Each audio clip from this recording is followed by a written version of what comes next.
Welcome to the Sounds of Resistance channel. Political conflicts have been dragging Russia into a big whirlwind recently. Economic pressures from the West and the war he lost in Ukraine caused Vladimir Putin to shake his iron throne more and more every day. The war, which lasted for about 8 months, made Russian President Vladimir Putin lose a lot. But among all that he lost, the most important thing for Putin was his reputation. The Russian army and the Russian president have lost all their credibility with the Ukraine war. With the many operations that the Russian army failed to achieve, it remained far from the lavish praises set for it.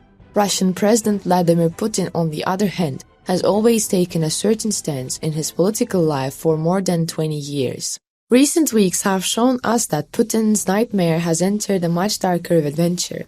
Putin made crazy moves one after the other. First, he made a partial mobilization decision unexpectedly. While this decision plunged the whole country into chaos, it deeply shook the trust of the Russian people in Putin. While these moves made by Putin were met with great reactions in Russia, the Ukrainian armed forces continued their operations and forced Ukraine into the Russian army. Especially in Kharkiv, Donetsk, Zaporizhia, and Kherson, the Russian army was crushed under the boots of the Ukrainian armed forces. Vladimir Putin made a sudden decision to annex in order to be a solution to his oppressed army. But this annexation decision could be a solution to the operations of the Ukrainian armed forces. A new move came from Vladimir Putin. Russian President Vladimir Putin declared martial law in Ukraine on Wednesday in 4 regions of Ukraine that Moscow recently annexed, but did not fully control. As Moscow fights to stop Ukraine's military advance, the consequences of this move could lead a positive development for the Russian army. However, war experts state that heroic march of the Ukrainian armed forces cannot be interrupted by this move. In addition, Putin said that Russia has given more powers to regional governors in some regions, which would allow for significantly more restrictive measures within the country. Even if the decisions of the so-called governors are not taken into account by the people, the Russian army imposes these decisions by force, and attempts are made to prevent the guerrilla attacks carried out by the Ukrainian partisans. A presidential decree declared martial law last month in the regions of Donetsk, Luhansk, Kherson, and Zaporizhia, whose annexation by Russia has been internationally condemned as illegal. Russia suffered weeks of setback on the battlefield, and its proxies in the southern Kherson region began relocating civilians in anticipation of a major battle for the regional capital. Moscow orders residents living west of the Dnipro River to evacuate before a possible Ukrainian counterattack, a move Kiev rejects as intimidation. Videos published in Russian media just before Putin's speech showed lines of civilians boarding ferries at the river port of evacuation. At this point, we have to say that the Kremlin declared martial law for the first time after World War II. While it is notable that Putin continues to call his invasion of Ukraine a special military operation rather than a war, it is unclear how long Putin will stick to his rhetoric, because it is known that Russian military commanders have been putting pressure on Putin for a long time, referring to the 4 Ukrainian regions unilaterally declared by the Kremlin. Putin said at the beginning of the Security Council meeting via video conference, "I signed a decree on the declaration of martial law in these 4 constituent entities of the Russian Federation. Also, in the current situation, all Russian regions, I think their leaders should be given additional powers," he said. Moscow appointed regional governor Vladimir Saldo told Russian state media on Wednesday after the declaration of martial law in Ukraine's Kherson region, the administration will be carried out by the administration together with the Russian army. Marshall says that power in the regions must be transferred to the military in accordance with the law, Saldo said. "We do all this work together with the army.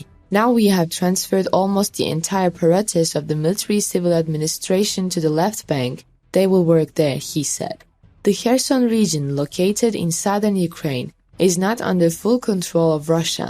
Western countries condemned Russian President Vladimir Putin's annexations in violation of international law and promised not to recognize them as Russian territory. The Russian-appointed leaders of the Kherson region on Wednesday began drastically increasing the displacement of up to 60,000 people amid warnings about Russia's ability to withstand a Ukrainian counterattack. According to Saldo, more than 7,000 people have already left the Kherson region. We take people out to make it easier for the military to perform their duties and to protect the civilian population, said Saldo, adding that the evacuation works are carried out in various directions. According to Kirill Stremusov, the Russian-backed deputy head of the Kherson Regional Administration, the imposition of martial law on the territory of the Kherson region will make it easier for the army to carry out combat missions. Martial law will simplify some tasks of the army, Stremusov said. We will no longer play in the games that we have been playing for almost 7 months. These threats from Russia do not wear down Kiev. On the contrary, it makes the Ukrainian armed forces even more appetizing. The Ukrainian heroes, burning with the fire of freedom, started to increase the intensity of their operations in order to drive the Russians away from their regions as soon as possible. And they are pushing the Russian army further and further every day. It may not have a huge impact on the actions of free spirits under martial law. Russia-based Governor Yevgeny Balitsky said on Wednesday that parts of the Zaporizhia region controlled by Russia will strengthen security measures after martial law is imposed. All security measures in force on the territory of the Zaporizhia region will continue to work and will be strengthened, Balitsky said. Balitsky said that all cultural events will be cancelled and the curfew will continue during the martial law. Balitsky said, of course, the protection of public order and public safety, the security of energy facilities and facilities that pose an increasing danger to human life and health will be strengthened. The work of military checkpoints will also be strengthened, said.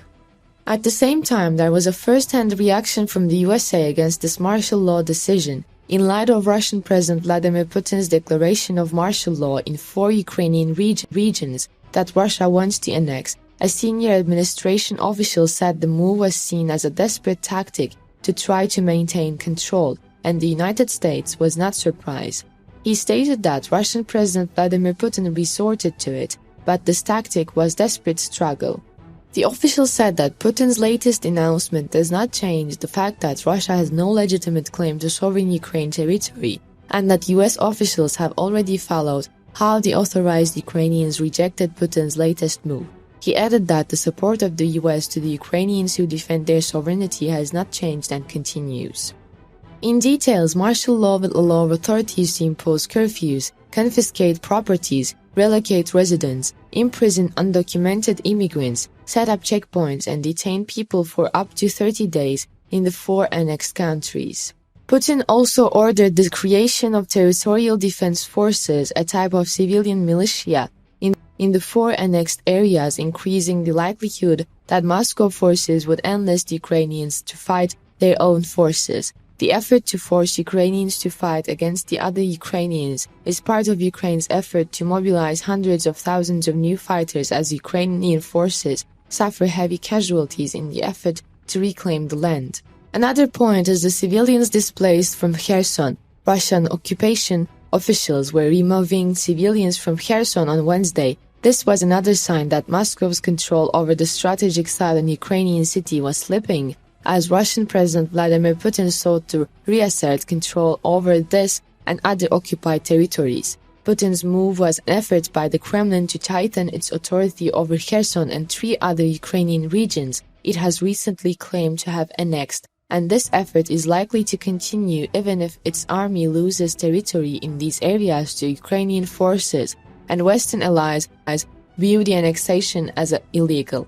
Russian proxy officials in Kherson seemed poised for a battle for control of the area, as they said they would move as many as 60,000 civilians to the east bank of the Dnipro River and shift their civilian administration there. But the civilians who moved to the east of the Dnipro River show us that the Russian army is now willing to completely lose the western Dnipro, and that they are thinking of creating a stronger defense line by wearing a civilian west to the east of the Dnipro.